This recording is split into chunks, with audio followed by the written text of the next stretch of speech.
all for coming and joining us today.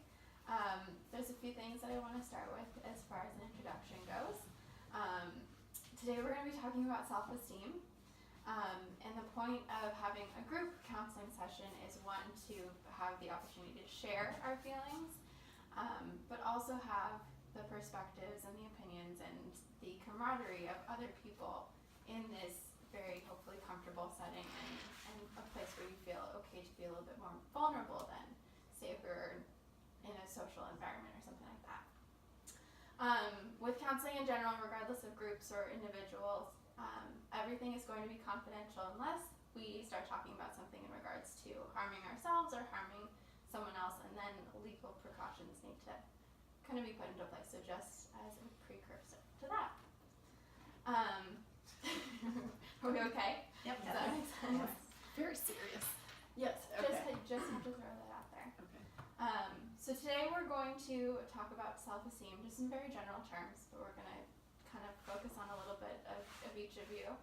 And I love that this group is very unique because you all have known each other for so long, so I'm sure you have a lot of input on how others are portraying certain things or how things are affecting each of you.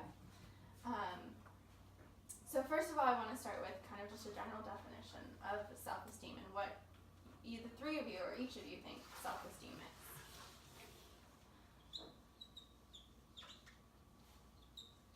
So what is the first thing just that pops into your head when we think of self-esteem? How you feel about yourself. Mm-hmm. Confidence. Okay.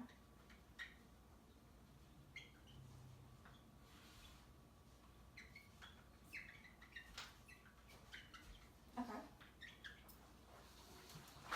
Those are good? Those are good. Those are totally good. Perfect.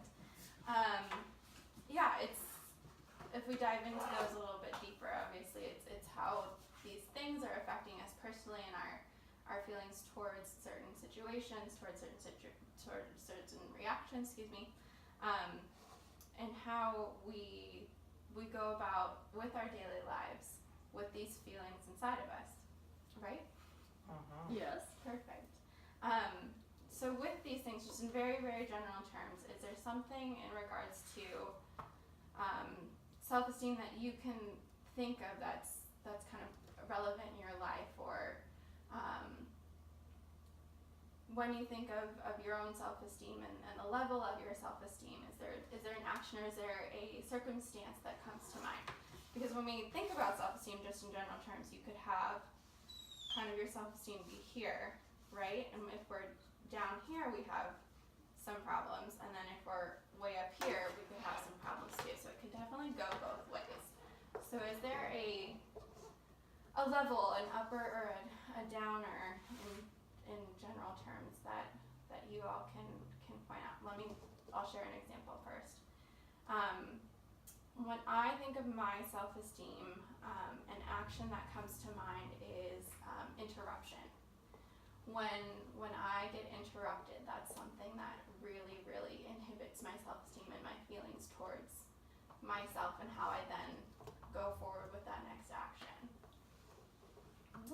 It could also be something like sports, being really good at sports and having that confidence and that attitude towards knowing something that you're really good at. So it could go totally either way. Does anyone have anything that comes to mind after I share those examples? Well, I think when someone isn't listened to. Mm-hmm. So if somebody isn't listened to, I think, or they aren't heard, then I think their self-esteem, they don't feel value in themselves, and their self-esteem can spiral down that way. Exactly. I think that's very good. I was going to say, just personally, I had very low self-esteem growing up because my father was, and I don't think he realized what he was doing, but whatever I did wasn't good enough.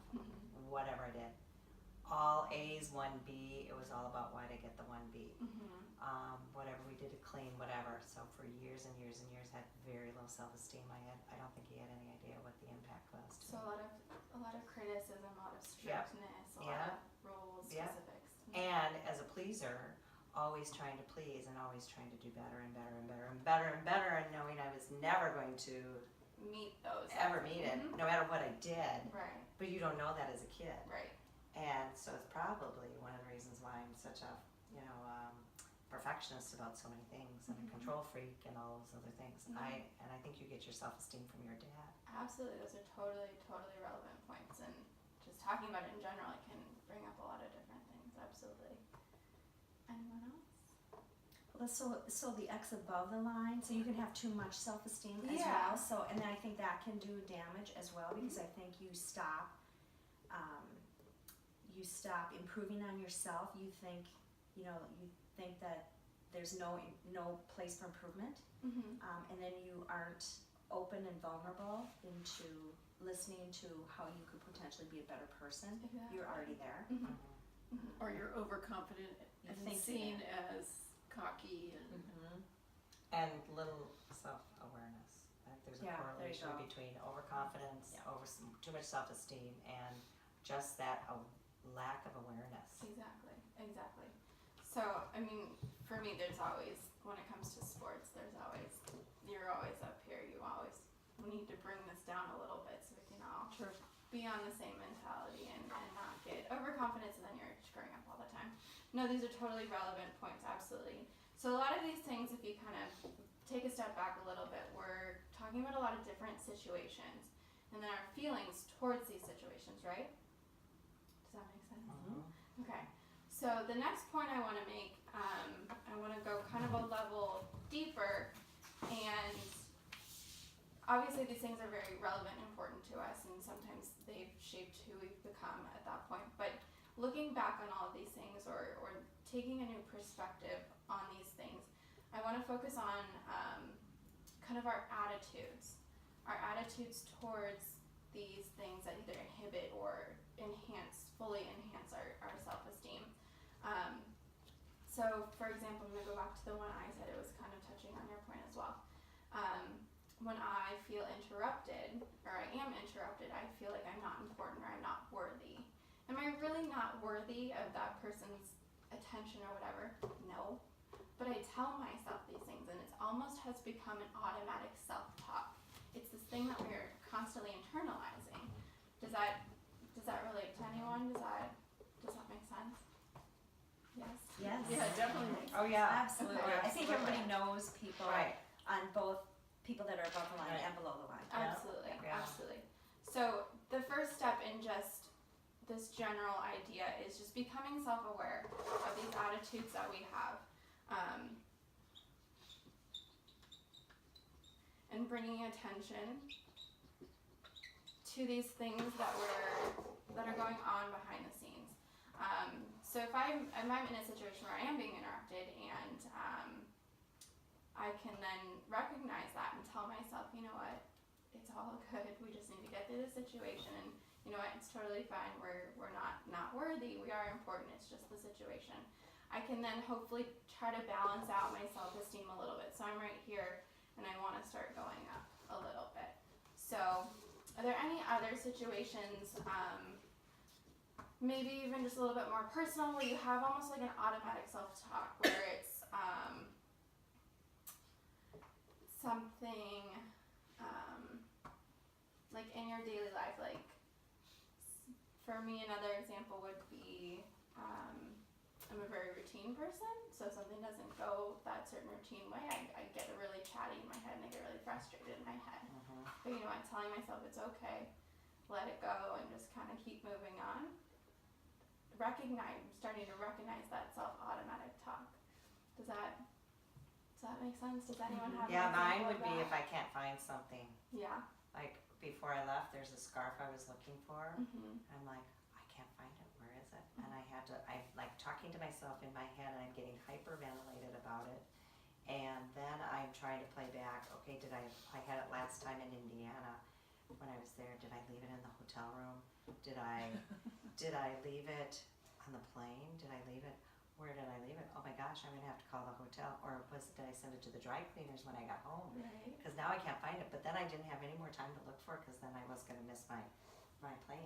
But I got obsessed with it because I have an obsessive compulsive disorder. Yeah, and it's all going on in the background. So Yes. just general, ideas, just being aware of this could help us boost and or manage our self-esteem a little bit more, just to let it not affect us probably as much. So what I want to do next is kind of put this aside and just let it sit there and just have this idea kind of marinate. But because you all are such close friends, you've known each other for such a long time, I want to turn this into a little bit more of a confidence booster for the three of you. Oh. Oh, yes. So what I'm going to do is I'm going to give you each a piece of paper. And on one side, I folded it in half. On one side of the paper, you're going to write down each person's name, not yourself, each other person. And we're going to think of just qualities, actions that people take, things that you do for each other that help boost your self-esteem. So it's one quality. What one quality do you admire in the other person? Oh, okay, yeah. And how does that make you feel? How do you want us to rate this? So you're gonna do Terry and Kathy, and then Okay. just write a few notes on each person, and then we're just And kind how they boost our confidence. of what do you see in them? This is kind of for. It's so like for example, if you have Carla's name, Carla is always this. She's this type of person. This is going to be for Carla to Okay. make her feel Okay. a little bit more special from your perspective. How many minutes do we get? Just a few. Okay.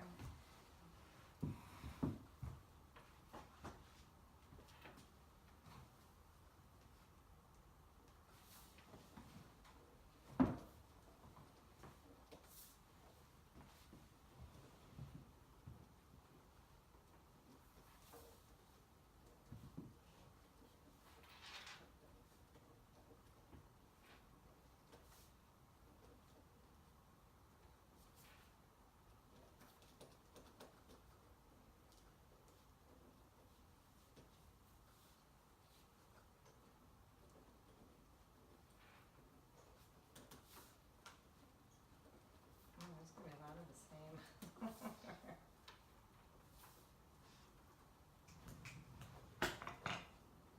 Okay. Okay. You almost good? You can keep writing after we talk about it if you want. And sleep on it. Present it in the morning. You can give them to her. Okay. So, I want each of you to just share one or two things that you wrote down to the other person, give it to the other person, just in hopes that you all can leave here with something that makes you feel a little bit better today than when we sat down. Should read everything. Yeah, you really should. Yeah. Well, for video purposes, can we just do Yes. like one or two things per person? Okay, I'll start. I got Go so for it. many. For Terry, I like that she is always positive when I, like when I was trying to figure out what to do for a job and I would have a couple ideas, she was always very, confident, boosting to me, you could do that, you can do this, you can do that, You can do anything. when I wasn't sure I could. I admire her work ethic, she's got great work ethic, Terry, so do you, Carla. Thank you. For Carla, I said that she is very generous, forgiving, she's a grateful person. She is one of my go-to people when I have a big or little decision to make and I can't make that decision on my own. And she's very empathetic. God, I did use those words. I could have used those for you guys. Who wants to go next? Go next. Okay. I have so many for Carla. I put courageous as one when you decided to start your own business. I thought that was such a courageous decision, one that was just unbelievable. So I put that as one of my top lists. Such That a makes me cry. I know, makes you kid. And God, I put beautiful inside and out. But I put that for you too. Great mother, wife.